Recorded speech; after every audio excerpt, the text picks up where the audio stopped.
Known as the Door of No Return, it was the last step African slaves took on their soil before being shipped off on slave boats, headed to the New World against their will. Cheap slave labor producing one main crop, king cotton. We're talking about the transatlantic slave trade from West Africa to the Americas, which lasted for centuries.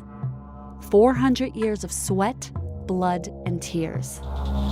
There's no way our ancestors could have comprehended that, yes, people, limbs are going to be cut off, tongues are going to be cut out their mouth, babies are going to be fed to alligators for bait, you know what I'm saying? Our women are going to be, raped repeatedly, and there's no way they could have possibly known.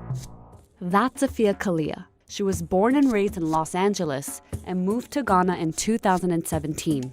She's part of a movement of people repatriating to Africa in the hopes of better embracing their African heritage and ancestry.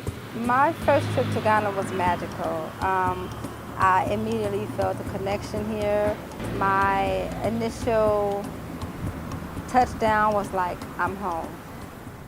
In 2019, Ghana marked 400 years since the first transportation of enslaved Africans to America. Ghana was actually one of Africa's main shipping points for slaves. Cape Coast, west of the capital city of Accra, is home to more than 30 dungeons where slaves were held in captivity before being sent to the United States, South America, and the Caribbean for forced labor. When I walked into Elmina Castle and I went to the Cape Coast, the smell and the haunting feeling of being haunted by the past was really something that was out of this world. In terms of the, human waste, you could still smell it. You could still smell the pain and the agony that happened there. To commemorate this dark time in history, the Ghanaian president kick-started a campaign intended to encourage African diasporans to settle and invest in the continent. In 1619, a ship with 20 African captives landed at Point Comfort in Virginia, ushering a new era of American slavery. This was part of the transatlantic slave trade, a triangular route from Europe to Africa, to the Americas and back to Europe. On the first leg, merchants exported goods to Africa in return for enslaved Africans, gold, ivory, and spices. The middle passage across the Atlantic to the American colonies usually took more than 7 weeks. Africans were sold as slaves to work on tobacco, cotton, and sugar plantations. The goods were then transported to Europe.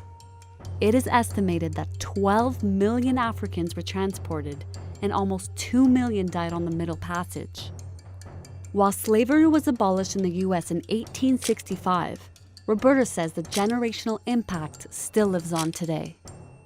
It is the beginnings of anti-Black racism. And I think people sometimes forget that we didn't come with generational money. Our generational money was taken away from us. Our resources were taken away. And we don't have the family backings in those ways based on what was stolen from us. For Afia, the move from LA to Ghana felt right for her. She works as a massage therapist, is a music artist, and has started a non-for-profit called Her Collective, helping continental Africans and Africans of the diaspora to connect and share experiences. Came to Africa, I found love. Came to Africa and found another level and layer of myself, It's like an onion, there's so many layers, and I've broken it down to like